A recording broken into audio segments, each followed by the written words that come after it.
Thank you. I would like to thank the organizers of the meeting to invite me and Japaigo to share our learnings at this important meeting. I sincerely apologize that due to a last-minute family emergency, I'm having to do this presentation remotely, but I do hope that I'll be able to answer any questions that you may have through emails. My email is listed on the title slide, and Nayab will have it with her also.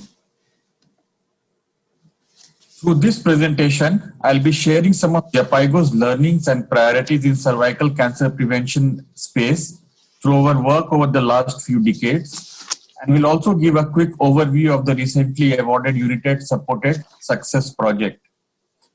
I imagine that most of you would know about Japaigo, but for the few who don't, Japaigo is an affiliate of Johns Hopkins University. Through our strong country presence in about 40 countries and 4,000 staff across Africa and Asia, we essentially provide technical assistance to governments to design and implement public health programs, which are essentially in the area of reproductive health, maternal health, HIV, infectious diseases, immunization, women's cancers, and health system strengthening. Over the years, Japaigo has been supporting multiple countries in Africa, Asia, and Latin America in design and implementation of cervical cancer prevention programs. Our efforts were earlier focused around secondary prevention services with single visit approach using VIA and cryotherapy and LEAP as the central focus of our programming. Well, we have continued doing that and are supporting around 7 to 8 countries in secondary prevention efforts. Through partnerships with Gavi, recently we have also started providing support to countries for primary prevention services by providing technical assistance around HPV vaccination introduction services. So this is Japaigo's theory of change for facilitating progress towards elimination. This is a busy slide, and I do not expect you to read through this. But would like to highlight a couple of points here.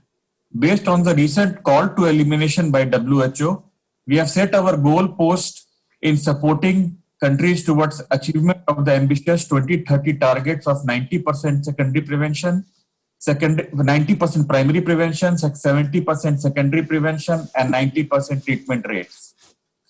While Japaigo has been supporting the countries in strengthening system capacity to scale up single visit approach, and our interventions have been typically focused around the technical part of capacity building, realizing that the current pace of progress in countries is just not fast enough to get even close to the 2030 goals, we have over the last couple of years made a pivot in our theory of change and are now focusing on what we call change strategies to accelerate access and progress.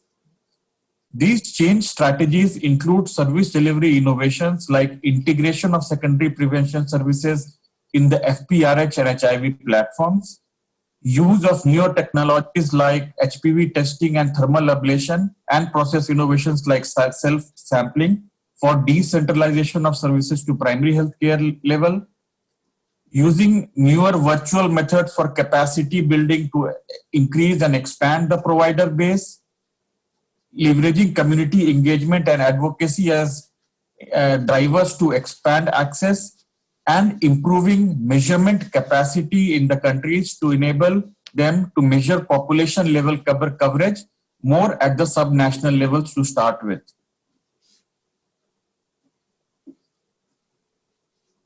As a part of this pivot in our strategy, we did an implementation research on HPV testing, including self-collection of samples in Botswana in 2017-18. Our target population for the study was women aged 30 to 49 years who had never or not recently got screened. We followed a simple care pathway of screening all eligible women by HPV testing, where women were offered the option of self-collection of samples, and all women who were positive for high-risk HPV were offered treatment by cryo and LEAP after visual assessment for eligibility for treatment, which was not for triaging. We used a simple digital tool to track and notify women about their results and ensure completion of treatment. We observed that high-risk HPV is 1.8 times more common among HIV positive women than in HIV negative ones. Prevalence of high-risk HPV among HIV positive women was 40%, and in HIV negative women, it was around 25%. You can also see from the slide that the prevalence of various subtypes of high-risk HPV here, but interesting to note that the HPV 16, 18, and 45 contributed to about 50% of all HPV infections in HIV positive women, and 35% of all HIV or of all HPV infections in all HIV negative women.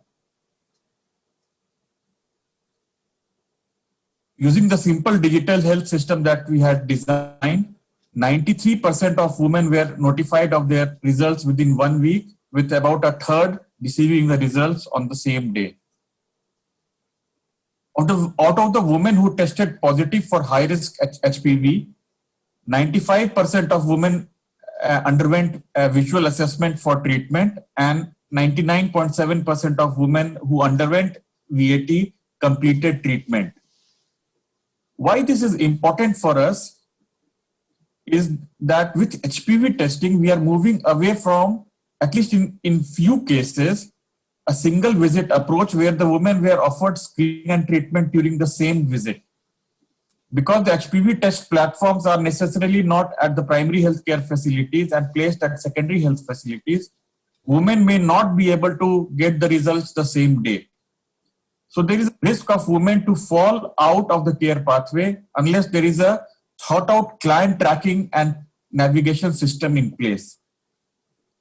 We observed and found that it was possible to set up such a system using simple mHealth tools that would leverage the cell phone availability among the community health workers, providers, and women themselves.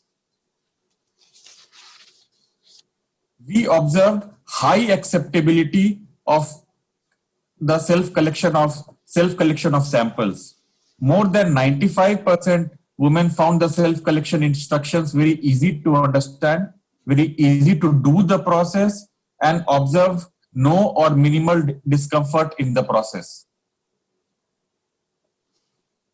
So in all, we found using HPV testing, including self-collection of vaginal samples for testing, was feasible and highly acceptable and increased efficiencies in resource-constrained settings. We are using the learnings from the study for peer learnings across countries in Africa and have supported the process of HPV introduction in Zambia and discussing the same in other countries like Namibia.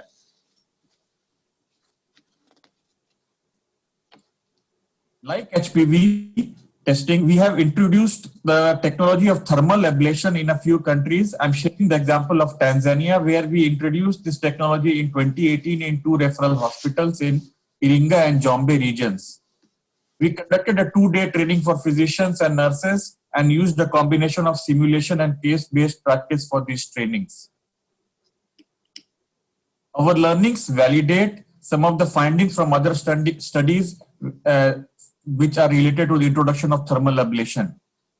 Thermal ablation is attractive alternative for the treatment of cervical precancerous lesions. It is easier to introduce and takes shorter time to train. It can be used by a range of providers, including nurses and midwives. Providers were very satisfied with the use of thermal ablation, and acceptability among clients were very high.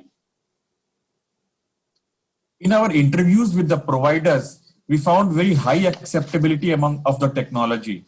Some of the quotes from the providers included, "This is an excellent tool, would wish not to use cryotherapy any longer. It just takes a minute. You can treat a lot of women in the same sitting. Best tool for use in outreach sessions where electricity is available."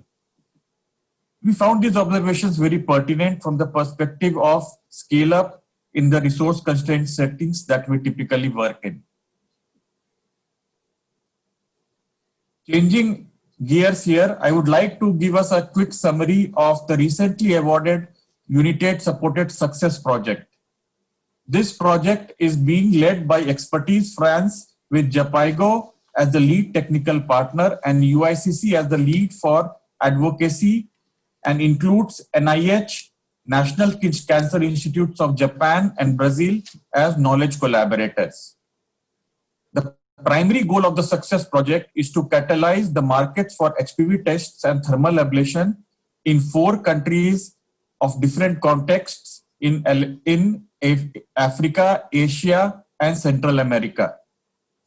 Additionally, in close collaboration with the World Health Organization, the project will also be conducting or executing an implementation research agenda to generate evidence on the feasibility, appropriateness, acceptability, and cost implications of introducing these technologies in the 4 countries for both the general population and women living with HIV.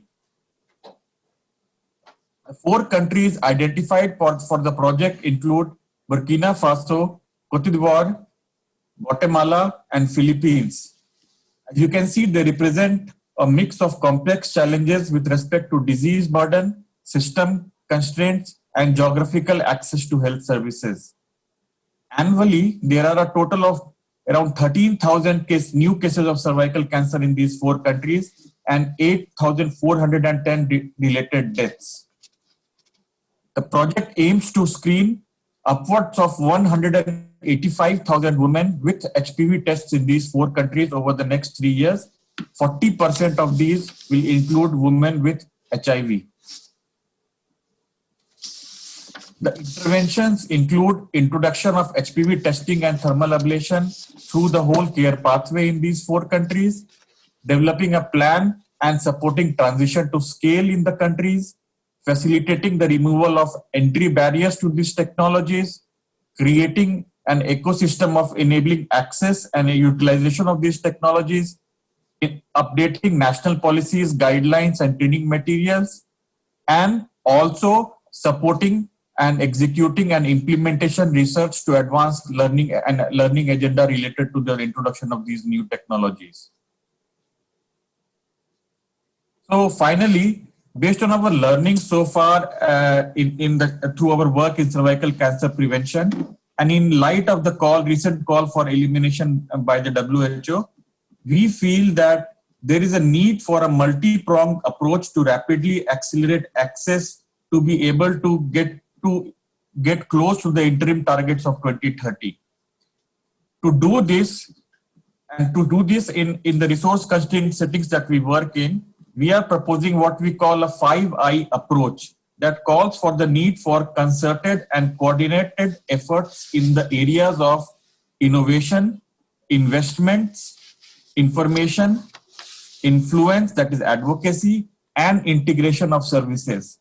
Unless there is a concerted and coordinated effort using all these 5 levers and more, obviously, the rapid expansion of access will be very tough to achieve to enable the even getting close to the 2030 goals of 90, 70, 90 as established by WHO and other partners for cervical cancer elimination. Thank you. And I'll be happy to answer, as I said, any questions that any one of you may have over emails. Thank you.